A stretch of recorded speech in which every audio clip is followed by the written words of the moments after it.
Hey everybody, I am ARMR, and what I watched today is Season 1, Episode 4 of Reboot, the Medusa Bug. We open on a plethora of windows in Dot's diner, including one advertising Bob Wigs for the Common Sprite. Dot is apparently having a hard time disconnecting from her work, as they learn a shocking development. Bob's car is running. This is so shocking that Dot runs back in and makes that call she wanted to. The boys are left with no choice. They kidnap Dot to save her from herself, from her overworking. And we switch now to Hex's Island, where Megabyte has stolen the titular Medusa from Hex. He gives a typical villain monologue about how it was useless for her to try to resist him, etc. He's too clever.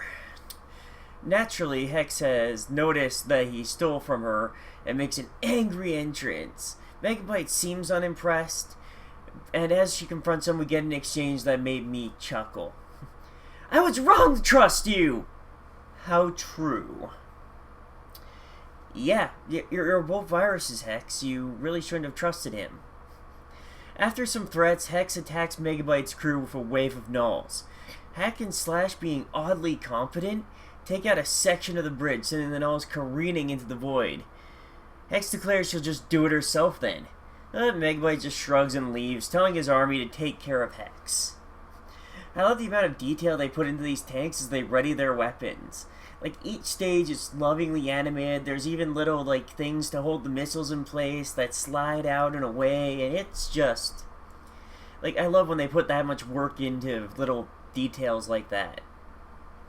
They could have done something as simple as just being oh, well, they just sort of open up like a file and pop in. It's but no, these weapons actually, come out, fold out properly, they actually exist in these items. It's a good little detail, and I'm glad that they did it. I mean, Hex is unimpressed by it, but I was. Really, they're just cannon fodder, so Hex just starts deleting them all. They did, however, do what Megabyte needed, buy him time to get away. Next, we see his troops reporting in, and apparently Hex only decimated them. And, yeah, and then she just sort of vanished, basically going oh, I'm bored.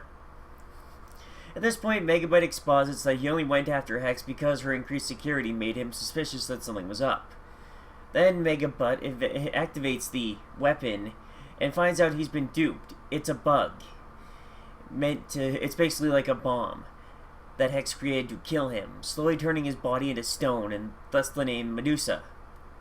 Naturally, Hex comes onto his view screen to gloat, and this reminds me of something from Kim Possible, and this is, a vague remembering. But, it's the Go Team Go episode, where they have this huge monitor that the bad guy can just appear on, and, everyone, I don't remember if it was Kim Ron, just points out, it's you have a big monitor that your bad guy can just appear on anytime he wants. You can see him, he can see you. Egads! Are you saying he could be using this technology to spy on us? And yeah, the way the vid windows seem to work in this world, they're hijackable. You can put them wherever you like, and they don't have to be accepted to open up a two-way video link. This could be a really great spy tool, aside from the noise and the fact that most of the time they're a big old window. But we have seen smaller versions, and the noise isn't always that noticeable. So really, if you don't talk, you could potentially open a small vid window anywhere you want and listen in to everything that's happening there. And I don't know if there is other rules they only open up right in front of people's view. But I mean, we've seen people walk into them, so been looking the other way and walk into them, so it's hard to say really. Anyhow, as Hex is gloating about this, the bug overtakes Megabyte, but it doesn't stop there. The stone inspection spreads out into the surrounding areas, Hex gloating that it will eventually consume all of Mainframe. We return now to our heroes, and it looks like Dot's having a relaxing picnic, unaware of the danger spreading towards them, but we find out that Bob's car has broken down. So Dot is just in one of those roadside little squares of grass, kind of relaxing while the boys try to get the car working again. Our heroes are alerted to the approaching menace by, Frisket. Understandably, Enzo gets pretty freaked when his pet gets turned to stone by the bug wave. Our heroes barely get the car started in an intense scene as the wave overtakes them. Thankfully, the flying car is able to stay above the infection and out of reach. The wave seems to spread from contact. Point of contact to point of contact, spreading out in a wave. Our heroes, of course, head straight to Fong, yeah, there we go, who confirms that we're dealing with a bug. He posits that Bob might be immune since he's a guardian, but Bob is definitely not too eager to find out, and I wouldn't be either. Oh yeah, this big destruction wave is coming. You might be immune. I'm not going to test that. Just, you know, not suicidal. Through deduction, our heroes figure out what we already know. That something this random and chaotic has to be the work of Hexadecimal. We also discover this bug doesn't just freeze people, but also kills, starting with low-energy objects and then working its way up to the high-energy sprites, consuming just everything it touches. Bob goes with Fong and asks for several programs to fight the infection with. Unfortunately, all Fong has to offer him is a primitive viral erase command. After all this isn't the supercomputer. Outside, the evacuation is underway, Dot and Enzo getting all the civilians they can inside, while Bob heads out to stop Hex. Hex is naturally overjoyed that Bob is going to come and try and stop her. But, yeah, he attempts to use the viral erase command like a bomb, and for a moment it looks like it's working, that it's exercising the bug. But then the infection pushes back, immediately retaking the recovered area. I do love how Hex's emotions keep switching. She's like, "Yay, Bob's here! No, he's gonna stop me! Yay, he didn't!" Like, she is just loving the back and forth of this. In a last-ditch effort, the command center lowers its bridges and locks itself down, raising an energy shield. The inside is, like, you know, just basically a refugee camp right now. Some people are getting a little bit what little food they're allowed. There's people just trying to pass the time. Unfortunately, the shields don't hold, and the bug makes it in. All their efforts made waste by this unrelenting foe. A child drops a Bob teddy bear on the ground, and we see that frozen, thankfully being spared the moment of being frozen for the child.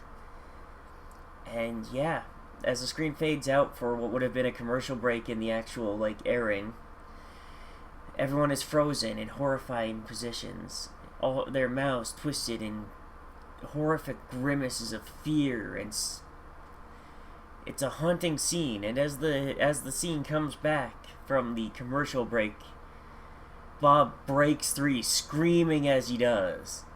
Fong was right. Bob as a guardian is immune. But that immunity is of little comfort when your friends and everything else are frozen in stone, and you know that it is only a matter of time before they crumble to dust. We move over to Hex, surrounded by statues that used to be mainframers, talking about how great her garden is to her stone ball that used to be Scuzzy. Of course, she's frustrated now because it doesn't react because, you know, it's frozen. Bob manages to catch her off guard as she yells at the frozen ball. But she easily recovers her footing, and, you know, Hex is a very powerful threat, especially after creating this bug. Hex quickly gains the upper hand in the fight, Bob at her mercy, and is about to basically just choke him out. But before she can kill him, he starts complimenting her on how Mainframe is now so orderly and predictable. She did such a great job creating perfect order. Everything and everyone always in the same place, all the time, never changing. Everything exactly perfect and predictable. Given that throughout this episode, and it's been hinted at before, that Hex thrives on chaos and imperfection. I mean, she lives in Lost Angles, and that place is just all sorts of weird. This, like, upsets her greatly, because, you know, it's like I just said, she thrives on chaos and disorder. If everything is always orderly and the same, she doesn't want that. She hates that. So, she sends out the kill code throughout the city, destroying the bug and restoring everyone. I mean, unfortunately, this means that Megabyte's restored too, but, you know, I'll take one villain coming back if it means saving millions of people. Millions of sprites, however you want to put it. And that's that. She walks away, Bob leaves her lair, and we wrap up the episode with Bob and company finally on that picnic. But just as Bob starts to relax, a GameCube begins descending from the sky, calling our intrepid guardian to action. This is an amazing episode. I mean, it's one of our first ones where we don't actually get a game, but it's still a really great episode and really well done. The story is well paced, the stakes are well established and good and really high. It keeps you excited, it keeps you invested. All in all, perfectly done. Thank y'all for watching, and I'll see you next time.